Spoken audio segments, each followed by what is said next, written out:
Toulouse, avec Fargaille, la convergence occitane, il y a 85 associations aujourd'hui qui pensent, qui essayent d'agir ensemble et de se mettre en synergie pour avancer et pour faire des propositions. Je crois qu'aujourd'hui, c'est la première fois, et il faut saluer l'initiative de Pays Nostre et de Jean-Pierre d'avoir fait ce colloque. C'est la première fois que les Occitans réunissent les élus pour dire qu'est-ce qu'on fait avec l'Occitanie et la réforme territoriale. On en parle de l'Occitanie parce que jusqu'à présent, on a entendu beaucoup de technocrates, souvent depuis Paris, on a entendu des élus de droite, de gauche, de Montpellier, de Toulouse se renvoyer la balle, certains qui sont d'accord, d'autres qui sont contre. Ce qui est certain, c'est que les Bretons, ils n'ont pas posé de questions, ils ont fait des propositions, ils ont eu leur mot, les Basques ont leur mot à dire, les autres ont leur mot à dire, et nous, les Occitans, qu'est-ce qu'on fait avec tout ça ? Ce matin, il y a eu des échanges très intéressants sur le plan économique. J'aimerais faire un peu le lien avec ce qui s'est dit ce matin.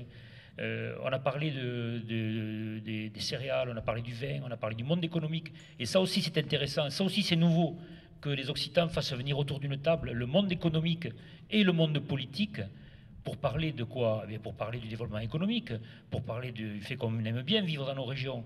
Et puisqu'on est bien dans nos régions, pourquoi ? Parce que tout ça, c'est l'Occitanie. Et alors, bien sûr, c'est ça qui nous rassemble aujourd'hui. Mais est-ce qu'on a vraiment parlé de ce supplément d'âme ? Est-ce qu'on a vraiment parlé de cette culture ? Est-ce qu'on a vraiment parlé de cette langue ce matin ? Pas trop. Cet après-midi, tous les élus nous disent que c'est important et qu'il faut y attacher de l'importance. Nous en sommes très heureux. Moi, j'aimerais qu'on remette tout ça au cœur du débat. Il n'y aura pas de grande région sans la reprise de conscience des Occitans qu'ils sont Occitans, et sans le fait que les gens qui ne sont pas d'Occitanie, qui viennent ici, ils trouvent leur plaisir parce qu'ici, on parle une autre langue, on parle une belle langue, et parce qu'on a aussi des valeurs, comme le disait Jean-Michel tout à l'heure, parage, convivence, le sens de l'accueil, le sens du partage. Ça, ce sont nos valeurs, c'est notre supplément d'âme, et c'est pour ça aussi que le monde économique est venu ce matin, parce que le monde économique catalan, ils ne se sont jamais trop posé la question. Les bourgeois de Barcelone, ils n'ont jamais tourné le dos à la Catalogne. Bon, ils ont eu d'autres raisons. Il y a eu Franco, il y a eu plein de choses, on ne peut pas se comparer. Mais les Catalans, les chefs d'entreprise catalans, ils veulent faire gagner la Catalogne. Et ils la font gagner avec le catalan. Et nous, qu'est-ce qu'on fait avec l'Occitan ? Eh bien, nous, on fait le compagnon de la flûte. Et le samedi, quand tout va bien, on fait quelque chose. Mais non, il faut aller au-delà. Il faut retrouver notre langue. Il faut retrouver notre ADN. Et ça... Aujourd'hui, nous sommes réunis pour parler de l'Occitanie et de la réforme territoriale. Alors, bien sûr, le monde économique, c'est bien. Ils sont venus. C'est magnifique, on a besoin d'eux parce qu'on sait bien que les finances publiques, il y a des restrictions, tout le monde nous le dit, le budget va se resserrer. On est conscient de tout ça, c'est la crise. Les politiques, ils sont venus aussi. Ils sont venus nous dire, mais oui, on est d'accord, d'abord pour que les régions fusionnent. Je veux dire, on ne peut pas aller contre, la loi est votée. Donc, autant prendre le train qui fonctionne. Mais bravo d'être venu le dire. Ensuite, bien sûr que cette région, comment va-t-elle s'appeler ? Comment voulez-vous qu'elle s'appelle ? C'est le Languedoc historique. Le Parlement du Languedoc était à Toulouse, l'intendant du Languedoc était à Montpellier. N'allons pas chercher midi à 14h, comme je l'ai dit dans la dépêche du midi. Sinon, si on laisse faire les technocrates de Paris, ça va être un PLR. Heureusement, il n'y a pas de voyelle, sinon on serait affublé de l'ignoble PACA. Donc, heureusement que nous avons un nom ici qui s'appelle Languedoc, et tout le monde est d'accord. Donc, aujourd'hui... Moi, je vous invite à ce qu'on ne sorte pas de cette cour, de ce lieu sublime, sans avoir pris la résolution, ou même sans dire au monde, nous avons aujourd'hui dit qu'en Narbonne, c'était la région Languedoc. Il n'y en a pas d'autre solution, bien sûr. Comment voulez-vous l'appeler, cette région ? Alors moi, Occitan, bien sûr que si on m'avait dit, on va l'appeler Occitanie quelque chose...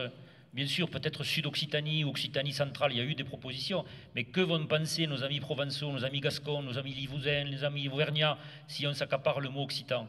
Alors, à défaut, puisque l'Occitanie, elle est partagée, et il faut bien le reconnaître, c'est ainsi, appelons-nous Languedoc et faisons partie de la Grande Occitanie. À partir de là, je vais vous dire, on a beaucoup d'atouts. Mon papa était directeur auprès de l'IGAM, on a parlé des IGAM ce matin, au bureau d'expansion économique de la région Midi-Pyrénées quand elle a été créée, parce que la DATAR avait décidé de créer les grandes régions Midi-Pyrénées, Languedoc-Roussillon, et il fallait organiser la France. On s'est rendu compte dans les années 50 que chez nous, en Midi-Pyrénées, il n'y avait pas beaucoup d'industrie. Chez moi, on me disait qu'à la Roquedolme, il y avait encore quelques industries filatières. On me disait, si tu ne travailles pas, tu iras à l'usine. Mais les usines, il n'y en avait pas partout. Les usines, elles étaient dans le nord de la France. Et même quand on a trouvé du gaz à Lac, qu'est-ce qu'on a fait ? On a vite fait un gazoduc pour envoyer le gaz dans la région parisienne, parce que les usines, elles étaient là-bas. Donc chez nous, rappelez-vous Marty, qu'est-ce qu'il chantait, Descolonisaren la terre. Ici, on n'était pas vraiment chez nous et il n'y avait pas de travail. Donc qu'est-ce qu'on a fait ? Qu'avait le seul espoir des gens, c'était d'envoyer leurs enfants à l'école. de les envoyer ensuite à l'université. Et il se trouve qu'à Toulouse et à Montpellier, nous avons les deux grosses universités dans le sud de la France qui font que nous avons la matière grise. Et aujourd'hui, si on réussit, si on a des industries innovantes, Airbus et d'autres, Agropolis et autres, c'est parce qu'il y a la matière grise ici. Et que là, on trouve le moyen aussi de respecter nos frères catalans, parce que les Catalans, je crois qu'ils ont bien envie de rejoindre cette grande région.